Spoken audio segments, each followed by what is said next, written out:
नमस्कार प्रेक्षकांनो, तर मालिकेचा काही जबराट असा प्रोमो रिलीज झालेला आहे.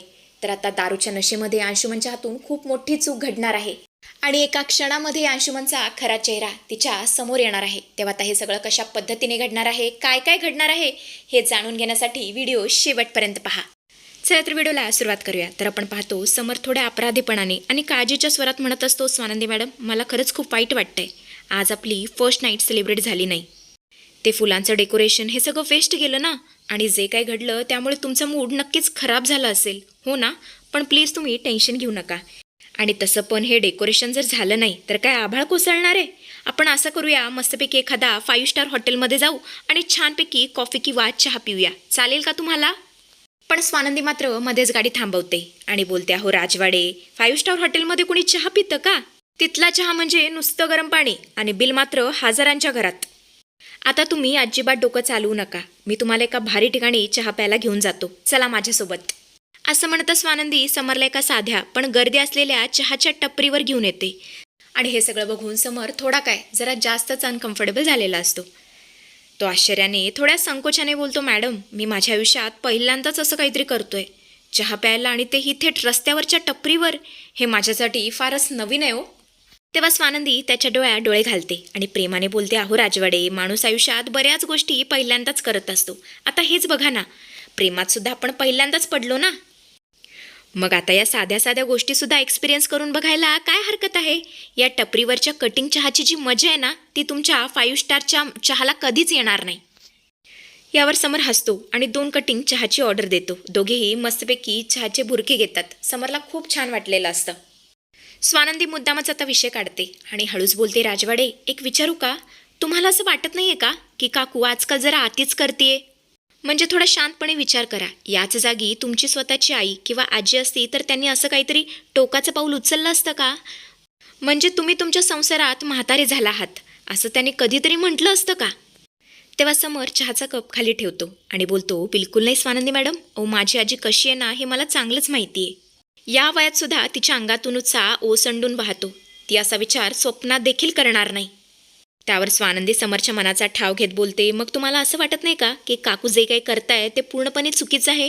म्हणजे तुम्हाला कळतंय ना मला नक्की काय सांगायचंय, काय बोलायचंय ते?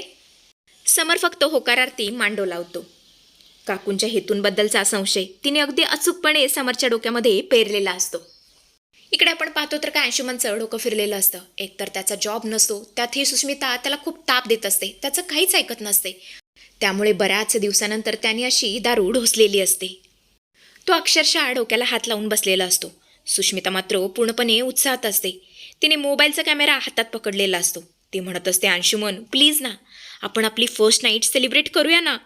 बघा ना किती सुंदर डेकोरेशन केलंय. याचं युटिलायझेशन आपल्याला करायलाच हवं. या डेकोरेशनसाठी किती पैसे वेस्ट केलेत आणि तुम्हाला असं वाटत नाही का हे पैसे वेस्ट जायला नको? आणि ऐका ना, आपण यावर एक मस्त फर्स्ट नाईट सेलिब्रेशनचा व्लॉगसुद्धा बनवूया. माझे यूट्यूबचे सबस्क्रायबर खूप खुश होतील, त्यांना खूप आवडेल. प्लीज ना अंशुमन, नाही म्हणू नका, एक स्माईल द्या ना.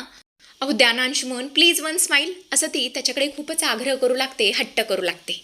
आणि हे सगळं बघून तर अंशुमनचा राग अनावर झालेला असतो. तो जोरातच ओरडतो आणि बोलतो, सुष्मिता, शट अप दिस नॉनसेन्स.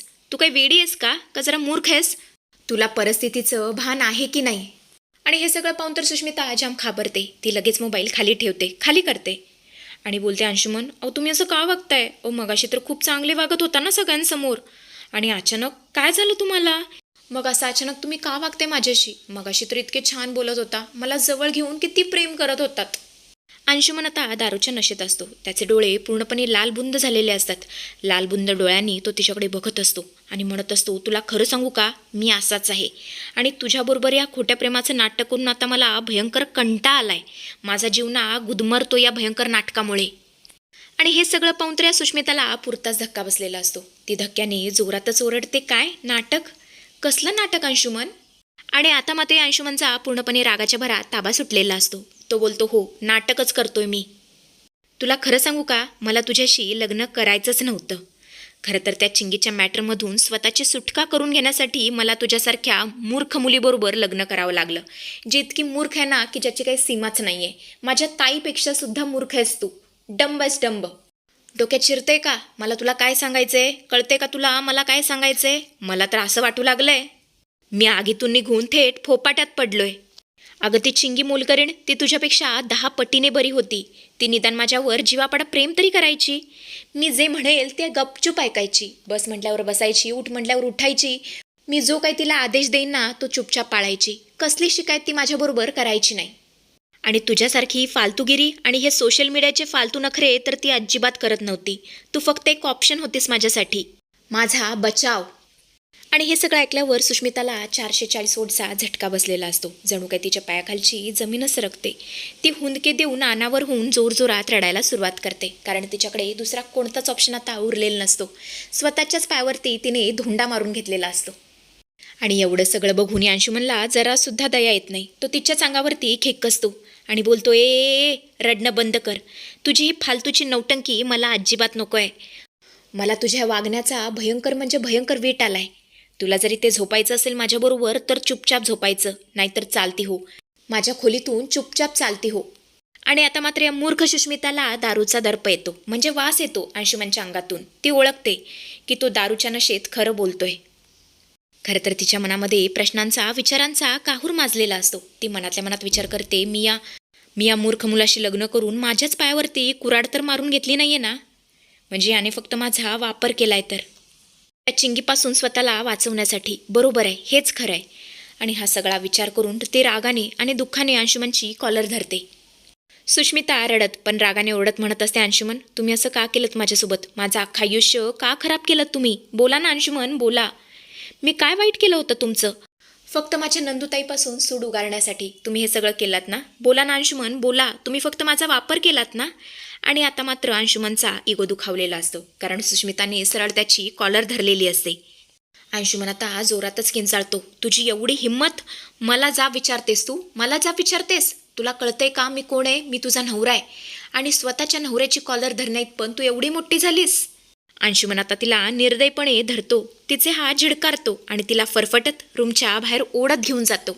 अंशुमन सुष्मिताला जिन्याच्या जवळ घेऊन आलेला असतो. तो इतक्या रागात असतो की तो तिला थेट जिन्यावरून खाली धक्का देणार असतो. सुष्मिताचा तोल जातो. ती खाली पडणार तेवढ्यातच समोरून समर आणि स्वानंदी चहा पिऊन घरात एंट्री करतात.